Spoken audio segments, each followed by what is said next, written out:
Hello friends, అందరికీ అస్సలాము అలైకుం. నేనైతే షాపింగ్ చేద్దామని గరాఫాలోని లూలుకి అయితే వచ్చేసిన. లూలులోని ఫస్ట్ ఫ్లోర్కి అయితే పోయినా, ఎందుకనంటే ఇక్కడనే ఎలక్ట్రానిక్ ఐటమ్స్ అన్ని దొరుకుతాయి. నేను కొనబోతున్న ఐటమ్ ఏంటంటే మీకు కొద్దిసేపట్లో మీకు చూపిస్తాను. నేనైతే ఇక్కడ చూస్తున్నా అన్ని రకాల ఎలక్ట్రానిక్ ఐటమ్స్. ఇప్పుడు ఎవరైనా వెకేషన్ పోవాలనుకుంటే బ్యాగ్స్, దానికి బట్టలు అన్నీ ఇక్కడనే పైననే దొరుకుతాయి.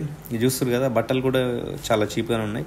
దాని తర్వాత మనం ఇంటికి పోవాల్సినప్పుడు ప్యాకింగ్ చేసుకోవాల్సిన బ్యాగ్స్ గిన, బ్లాంకెట్స్ గిన అన్ని ఇక్కడనే దొరుకుతాయి. దాని తర్వాత నేనైతే మనం వచ్చిన పని ఏంది, చేస్తున్న పని ఏంది అని అనిపించింది. ఎందుకంటే నేను ఒక మొబైల్ కొందామని అయితే వచ్చిన. ఒప్పో మర్చెంటైజర్ అయితే మొబైల్ అయితే చూపిస్తుండు. నేనైతే ఒప్పోలోనే తీసుకుందామని డిసైడ్ అయినా. ఇక్కడ చాలా మొబైల్స్ ఉన్నాయి. దాంట్లో ఏంటంటే ఇది ఒక బెస్ట్ మొబైల్ అని చెప్పిండు. నా ఉన్న బడ్జెట్లో ఇదైతే కరెక్ట్ మొబైల్ అని చెప్పిండు. దాంట్లో ఒప్పో A78 అనే మోడల్ తీసుకొచ్చిండు. అందులో ఒకటే పీస్ ఉందంట. అది కూడా ఎవరో కొంచెం రిటర్న్ ఇచ్చిండంట. మన ఏంది కలర్ అనుకున్న కలర్ లేకపోయేసరికి. చూస్తారు కదా, ఈ మొబైల్ అయితే లేడీస్కి అయితే చాలా బాగుంటుందని చెప్పేసి మా ఫ్యామిలీ మెంబర్స్లో ఎవరికైనా తీసుకోవాలని చెప్పేసి అనుకున్నా. చూస్తారు కదా, చూడనీకైతే మామూలుగానే అయితే చేతిలో పట్టుకుంటే కరెక్ట్గా ఏర్పడింది. మొబైల్ యొక్క బిల్డ్ క్వాలిటీ అయితే బాగానే ఉంది. దాని తర్వాత కెమెరాకి అవన్నీ ఫీచర్స్ అని అంటే సిమిలర్గా ఈ కెమెరాకు దగ్గరగా ఉంటుందని చెప్పారు. కానీ నేనైతే కెమెరా ఓపెన్ చేసిన, పర్లేదు, కెమెరా అయితే బాగుంది. 256 GB అంటే పర్లేదు. స్టోరేజ్ కూడా చాలా బాగానే ఉందని చెప్పేసి ఇంకా వేరే మొబైల్స్ ఒప్పో కాకుండా ఇంకా వేరే ఏదైనా చూద్దామని అక్కడ కూడా ట్రై చేద్దామని చెప్పేసి వేరే మొబైల్స్ కూడా చూస్తున్నా. ఒప్పో రెనో అయితే 12FG అయితే 1200 రియాల్ అయితే ఉంది.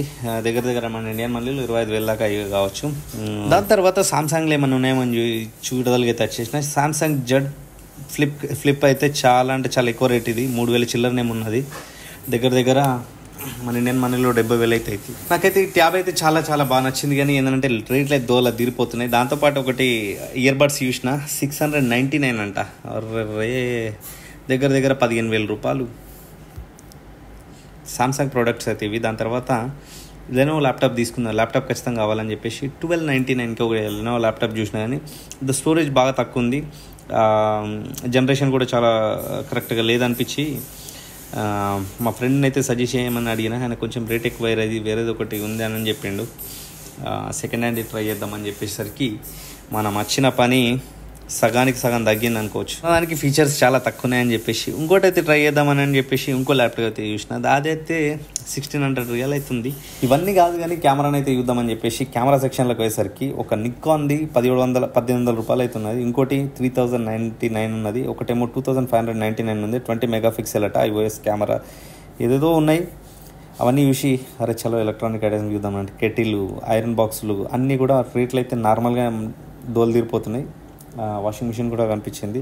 దాని తర్వాత వాచ్ల దగ్గరికి వచ్చేస్తే స్మార్ట్ వాచ్ నేను ఆల్రెడీ వాడుతున్న వాచ్ ఇదే రెడ్మీ MI. ఇవన్నీ కావని చెప్పేసి టీవీల సెక్షన్స్కి అయితే పోయినా. టీవీల సెక్షన్స్లోకి పోతే ఒక్కొక్క రేట్లు అయితే దూల తీరిపోయింది. ఎందుకనంటే ఇవి మన బడ్జెట్ టీవీలు అయితే కావు, చాలా పెద్ద అఫీషియల్స్ వాళ్ళు వాడేటి.